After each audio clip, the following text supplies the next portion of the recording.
கர்த்தருடைய பரிசு நாமத்திற்கு ஸ்தோத்திரம் உண்டாவதாக. இந்த ஜீவபாத்திய நிகழ்ச்சியை கேட்டுக்கொண்டிருக்கும் அனைவரையும் கர்த்தருடைய பரிசு நாமத்தினால் வாழ்த்துகிறேன், ஆசீர்வதிக்கிறேன். இன்றைய தின தியானத்திற்கு தேவன் கொடுத்த வேத பகுதி அது 1 யோவான், அதில் 5ஆம் அதிகாரம், அதில் 15ஆம் வசனம். 1 யோவான் 5:15. நாம் எதை கேட்டாலும் அவர் நமக்கு செவி கொடுக்கிறார் என்று நாம் அறிந்திருந்தோமானால் அவரிடத்தில் நாம் கேட்டவைகளை பெற்றுக் கொண்டோம் என்றும் அறிந்திருக்கிறோம். இந்த வசனம் என்ன அழகா அப்படின்னு பார்த்தீங்கன்னாங்க, பெற்றுக் கொண்டோம் என்றும் அறிந்திருக்கிறோம்.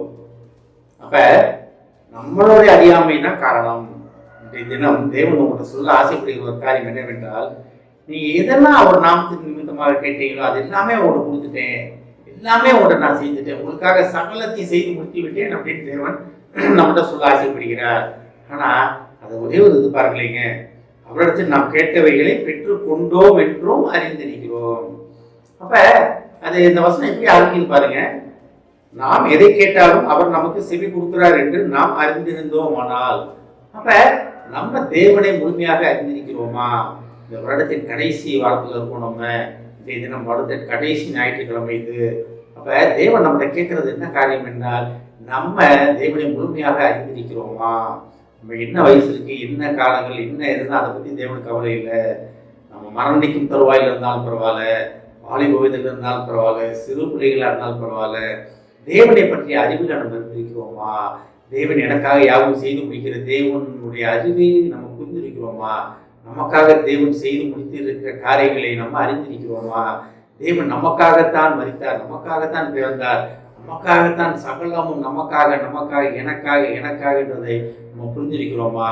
இயேசு கிறிஸ்து பூமியில் அவதரித்ததை மனுஷனாக அவதரித்து நம்மளை போலே வாழ்ந்து நம்மளை போலே பாடுகள் அனுபவித்து மரணி சிலுவையிலே நமது பாவங்களுக்காக ரத்தம் சிந்தி மறித்து 3ஆம் நாள் உயிர்த்தெழுந்து பிதாவின் வலது பாரசத்தில் உட்கார்ந்து நமக்காக பரிந்து பேசி கொண்டிருப்பதை நம்ம உண்மையிலே உணர்ந்திருக்கிறோமா? இல்லை நான் அழைத்து போறேன், படிக்கிறேன், எல்லாத்தையும் ஜெப கூட்டங்களை கலந்துக்கிறேன், எல்லா இதையும் நான் பார்ப்பேன், எல்லா இதுவும் நான் கலந்து கொள்வேன், ஜெபிப்பேன் அப்படின்றதோட ஒரு பேர் கிறிஸ்தவர்களாக இருக்கிறோமா? இன்றைய தினம் இந்த வருடத்தின் கடைசி ஞாயிற்றுக்கிழமை என்று தேவன் உங்கள்கிட்ட கேட்கறது என்னன்னா, அதை விட்டு வெளியே வாங்க, நான் உங்களுக்காக சகலத்தையும் செய்து முடித்து விட்டேன், எல்லாம் முடிந்ததுன்னு சிலுவையில் சொன்ன வார்த்தை அவர் வாழ்க்கை முடிந்ததுன்னு சொல்லலை. நமக்கான போராட்டங்கள், நமக்காக எதிர்பார்ப்புகள் எல்லாத்தையும் முடித்து வைத்து விட்டேன், சகலத்தையும் நன்மைக்கு எதுவாக செய்து முடித்து விட்டேன் தான் தேவன் சொல்றாரு. அதான் அந்த வசனம் ரொம்ப அழகாக ஆரம்பிக்கிறது.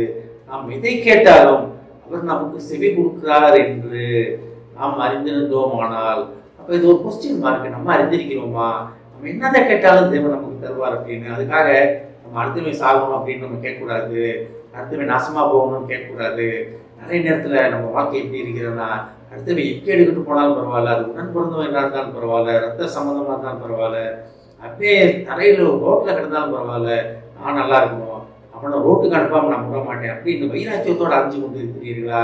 இன்றைய தினம் கர்த்தர் உங்களை என்னன்னு கேட்கிறார். நீங்கள் எதை கேட்கணுன்றதை புரிஞ்சுக்கிங்க. நாமத்தின் நிமித்தம் எதை கேட்டாலும் அதை தருவேன்றதா யோவானில் படிக்கிறோம். நம்ம அப்போ தேவ நாமத்தின் நிமித்தம் நம்ம வாழ்கிறோமா? தேவனுக்கு பிரியப்பானபடி வாழ்கிறோமா? இந்த வசனம் பாருங்களேங்க, நாம் எதை கேட்டாலும் அவர் நமக்கு செவி கொடுக்கிறார் என்று நாம் அறிந்திருந்தோமானால் அவரிடத்தில் நாம் கேட்டவைகளை பெற்றுக் கொண்டோம் என்று அறிந்திருக்கிறோம். அப்ப ஒன்று கேள்வி, அடுத்ததும் அதே மாதிரி ஒரு கொஸ்டின் மார்க் தான். ஃபர்ஸ்ட் நேரடியான கேள்வி, அடுத்தது பாருங்களேங்க, பெற்றுக்கொண்டோம் என்று அறிந்திருக்கிறோமா? நம்மளுக்கு புரிந்திருக்கிறா புரியலையா? தேவனுடைய கிருபையை நம்ம புரிந்திருக்கிறோமா புரிந்து கொள்ளது இல்லையா? கேட்டுக்கொண்டு தேவ பிள்ளைகளே, கர்த்தர் நமக்காக சகலத்தையும் செய்து முடித்து விட்டார். நமக்காக யுத்தம் பண்ணுகிற தேவன். உங்களுக்கு எதிராக யார் இருந்தாலும் பரவாயில்ல, உங்களுக்கு எதிராக உங்களை விட்டு என்ன அவங்க எதிராக செய்திருந்தாலும் பரவாயில்ல, கவலைப்படாதீங்க. கர்த்தர் உங்களுக்கு நன்மையானதை தருவார், தேசம் நன்மையானதை தரும். கர்த்தர் இஸ்ரவேலை ஆசீர்வதிப்பதே கர்த்தர் பிரியமான காரியம். அப்ப நம்ம செய்ய வேண்டிய ஒரே ஒரு காரியம், தேவன் எனக்காக சகலத்தையும் செய்து முடித்து விட்டார்னு வாயிலை தந்து அறிக்கையிட வேண்டும். அதற்காக கர்த்தர் காத்து கொண்டிருக்கிறார். ஆமென். ஜெபிப்போம். எங்களை அதிகமான அன்பின் பரலோக பிதாவே, நாங்கள் எதை கேட்டாலும் நீர் அதை செய்து தந்து விட்டீர் என்று நாங்கள் விசுவாசிக்க நீர் எங்களை அழைப்பதற்காக நன்றி ஆண்டவரே. அதை புரிந்து கொள்வதற்காக நீர் எங்களை அழைப்பதற்காக நன்றி நன்றி நன்றி தவறே. நாங்கள் எதை கேட்போம் என்பதை நீர் எங்களுக்கு சொல்லியிருக்கிறீர் ஆண்டவரே. உமது நாமத்துக்கு மகிமையானவர்கள் இல்லை, கேட்க வேண்டும் என்று நீர் எங்களுக்கு ஏற்கனவே போதித்திருக்கிறீர் ஆண்டவரே. அப்படி உமது நாமத்துக்கு மகிமையான காரியங்களை கேட்டு பெற்றுக்கொண்ட மகா கிருபைக்காக நன்றி ஆண்டவரே. பெற்றுக்கொண்ட நிலைமையிலே நிலைத்து நிற்க உதவி செய்யும் ஆண்டவரே. கேட்டுக்கொண்டு ஒவ்வொருவரையும் ஆசீர்வதிக்கிறோம் பாப்பா. ஒவ்வொரு குடும்பத்தையும் ஆசீர்வதிக்கிறோம். குடும்பத்தில் உள்ள ஒவ்வொருவரும் முதலாமத்துக்கு மகிமையான காரியங்களை அவர்களுக்கு உங்களிடத்தில் கேட்டு பெற்றுக்கொண்டு உமக்கு சாட்சியாக வாழ உதவி செய்வதற்காக நன்றி நன்றி நன்றி ஆண்டவரே. உங்களிடத்தில் கடைசி ஞாயிற்றுக்கிழமை என்று அவர்கள் 9 ஆலயத்துக்கு வந்திருக்கிறார்கள் ஆண்டவர். 9 வருஷங்களை கேட்டுக்கொண்டிருக்கிறார் ஆண்டவரே. நீரோட ஆசீர்வதித்து விட்டதற்காக நன்றி ஆண்டவரே. அந்த ஆசீர்வாதத்தை பெற்றுக்கொண்டு புதிய இடத்திலே அவர் கால் எடுத்து வைப்பதற்காக நன்றி ஆண்டவரே. ஆசீர்வதிக்கிறோம். இயேசுவின் மூலமாக கேட்கிற நல்ல பிதாவே, ஆமென்.